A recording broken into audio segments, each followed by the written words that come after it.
Gas ও বিদ্যুতের মহাবিপর্যয়ে স্তব্ধ হয়ে পড়েছে পুরো দেশ। গ্রামে দিনে 14 থেকে 18 ঘন্টা লোডশেডিং, শহরেও ঘন ঘন বিদ্যুৎ বিভ্রাট আর গ্যাসের তীব্র চাপে থমকে গেছে কলকারখানার চাকা। এমন চরম অবস্থায় সরকারের পক্ষ থেকে এলো আরও এক বড় দুঃসংবাদ।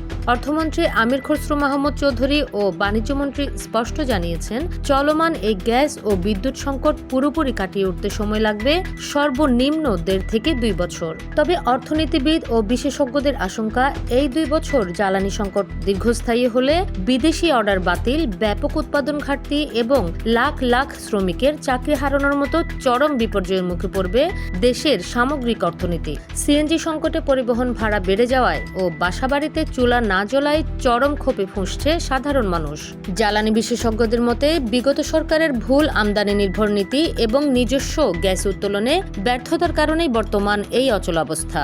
সংকট মোকাবিলায় বিশেষজ্ঞরা দৈনিক 200 মিলিয়ন ঘনফুট অবৈধ গ্যাস চুরি বন্ধ, শেভরনের মতো অভিজ্ঞ আন্তর্জাতিক কোম্পানিকে কাজে লাগানো এবং বাসাবাড়ি ও শিল্পে দ্রুত বিকল্প হিসেবে এলপিজি ও সৌরবিদ্যুতের ব্যবহার বাড়ানোর জোর তাগিদ দিচ্ছেন। নিউজ ডেস্ক, খোলা কাগজ, ঢাকা।